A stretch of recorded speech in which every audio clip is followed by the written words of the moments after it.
Everything in existence has a natural vibration to it, from our atoms all the way to the vastness of the universe. To show a simple connection between the earth and our bodies, take a look at our body's harmonic focal points, better known as our chakras. Just as there are harmonic focal points on the guitar string, there are locations within our body where our vibrations culminate. In Eastern philosophies, these 7 chakras are used to bring health and balance to the physical and spiritual body. Our Earth also has 7 chakra points at equally distant locations from one another. There is 1 chakra point on each continent. The root chakra is in Mount Shasta, California. The sexual chakra is in the Isle of Sun, Lake Titicaca in South America. The solar plexus chakra is in Uluru Kata Juta in Australia. The heart chakra is in Glastonbury or Shaftesbury, England. The throat chakra is where the Great Pyramids of Giza in Egypt are. The heart chakra is at Kuhe Malek Sia in Iran. And the crown chakra is at Mount Kailas in Tibet. Scientifically, this is explained because at the core of our Earth there is a molten iron crystal that resonates at approximately 7 Hertz. There are energy vortexes all over the Earth where electromagnetic energy emanates. There are also several vile vortices surrounding the equator where strange anomalies occur, such as radio and compass malfunctions, as well as plane and ship disappearances. You may have heard of a few of these.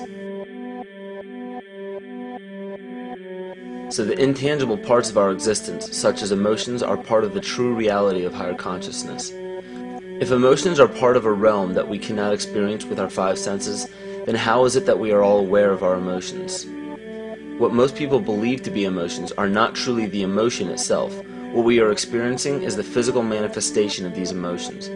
Anger causes disturbance in the psyche, which manifests itself in the ego. These manifestations cause the heart rate to increase, body temperature to rise, and spawn many other physical traits that signify anger. Just as music from the radio is a physical manifestation of an intangible signal, our experience of emotion is the physical manifestation of an intangible signal as well. It has been shown that our emotions have a vibratory frequency to them. Furthermore, there are only 2 emotions that humankind experiences: fear and love.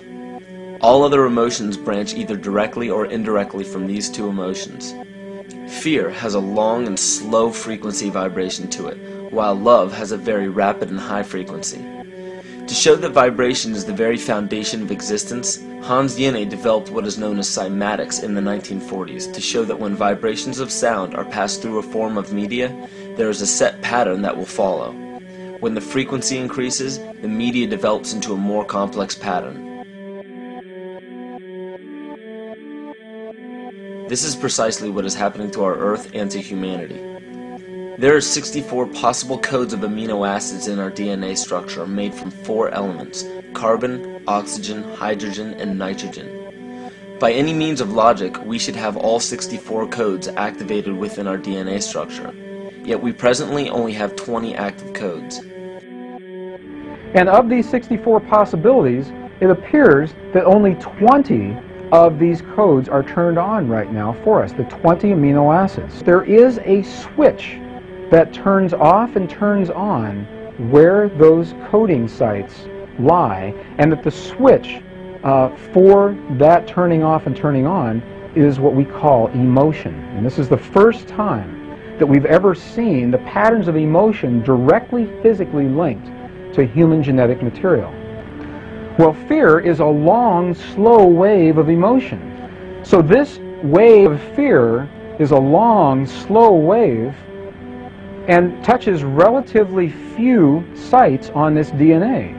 So an individual living in fear is limited to the number of antennae that they have available to them, whereas an individual living in the pattern of love, this is love in DNA, you can see it's a higher frequency, shorter wavelength. We have many more potential sites for coding along that genetic pattern. This information, this is amazing. This is the first time we've ever had a hard digital link between emotion and genetics. This is important to understand because another researcher named Vladimir Popanov measured tiny particles of light called photons inside a vacuum tube. The photons were scattered as expected. A sample of DNA was then entered into the vacuum tube and they measured the photons again. They found that the particles of light align themselves along the axis of the DNA. Then, as they removed the DNA sample, the photons remained aligned to the same form of the DNA even though no DNA was present. This is what is known as the phantom DNA experiment. Science has now bridged a very important gap between physical and ethereal, or spiritual. Our emotions directly affect the structure of our DNA, which directly shapes the physical world we experience every day. So the messages left by the ancients that we've explained here were more than just prophecies about a one-world government or a new world order. We now understand why the study of the heavenly bodies were so important. The rotation and orbit of all that makes up our universe serves as a clock to map changes and transitions. This helped the ancients understand that the change of the heavenly bodies were a mirror to the changes of all existence. December 21st, 2012 is simply a natural transition from one form of energy to the next, the transcendental evolution of man. This date is what's known as 0 point. Our sun, as well as our planet Earth, is losing its magnetic field as the Earth is slowing in its rotation. All the while, its base resonant frequency, also known as the Schumann cavity resonance, is increasing in accordance with the predictable sequence of the Fibonacci theory. At a cellular level, our bodies respond to an electromagnetic pulse. The ancients called this the sacred circuit. The cells receive this pulse from the brain, which receives its pulse from the heart, which receives its pulse from the earth. This pulse comes from the solar system, which from there comes from the galaxy, which ultimately comes from our entire universe. We literally share a pulse with all of existence. Yet another example of everything being one. For as long as scientists have been recording the Earth's pulse, it has remained at approximately 7.8 cycles per second. This was a constant fixed number until 1986 into 1987. It rapidly began increasing to about 9 cycles per second in 1996. So in one decade, it increased by about 2 cycles per second. By 2012, this pulse will be right around 13 cycles per second, just as the Fibonacci theory indicates. What does this mean for humanity? Just as cymatics has shown that higher frequencies result in more complex patterns, we are now experiencing the beginning of a major shift in both physical and spiritual vibration. It's difficult to understand what exactly will happen to our physical bodies, but ancient scriptures, pagan and monotheistic religions, mystery schools, and secret fraternal orders have all given indications as to what this experience will be like.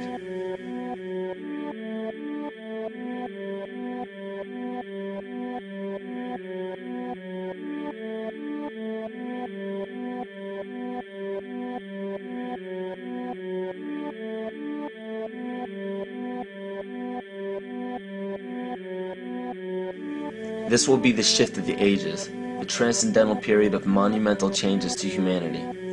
Those unprepared for this transition will likely not be able to cope with the rapid changes in the psyche. The only way to prepare for what is to come is what we have sought after for our entire lives: truth. Not the truth about governments, commerce, religions, terrorism, or anything external, but the truth within ourselves, within our psyche and our shadow self. Especially in Western cultures, we are taught that being normal means only being happy and never sad, only loving and never angry, only forgiving and never jealous. This sounds plausible, but it is not. We are not meant to repress any negative emotions because it causes imbalance. To conquer our emotions, we must embrace them, not fight them. We must acknowledge them and allow them to serve their purpose as we learn from them. The ancient Essene culture left teachings dating back about 6,000 years.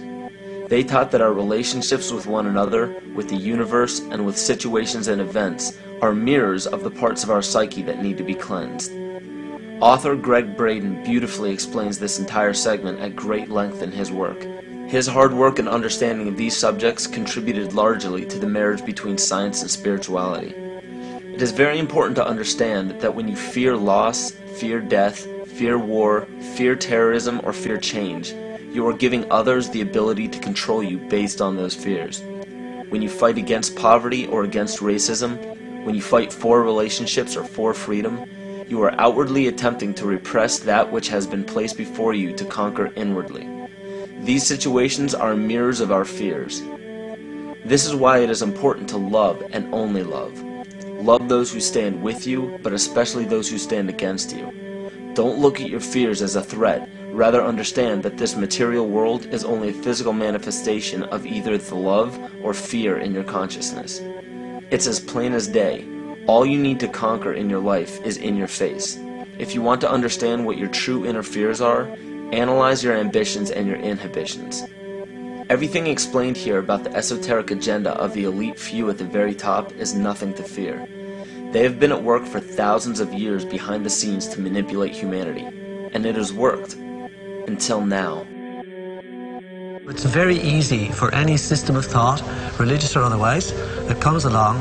It's very easy to play on that, to play on our insecurities, to assure us all is well, we'll all be taken care of. We lap that up. So don't blame religion. Blame our own insecurities, which has allowed religion to flourish, and which has allowed so many systems of thought that are disempowering to flourish throughout human history. That's why we can't get out of it. Ron Sakerly, Department Chairman, Chemistry, University of California, Berkeley, showed that DNA acts as an antenna for cellular upregulation. The primary function they taught us about what DNA is about. It's a receiver and transmitter of photons, light and phonon sound. For what? Cellular upregulation, meaning that their water molecules, the pyramid power around the DNA spiral energizing strands, are taking in the spiritual energy of love vibrations and then sending it out for manifesting, precipitating in a quantum field, the physical matter of the body. These are hertz, frequencies, or cycles per second that the musicians can retune their instruments to play and experiment with. Why? Again, these are the Creator's musical scale, the original solfeggio, buried for 3,000 years in the Bible.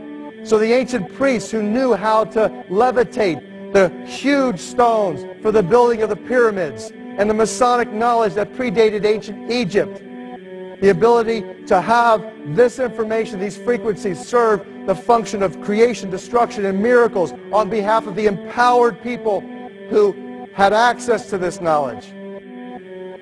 I say that because of this metaphor.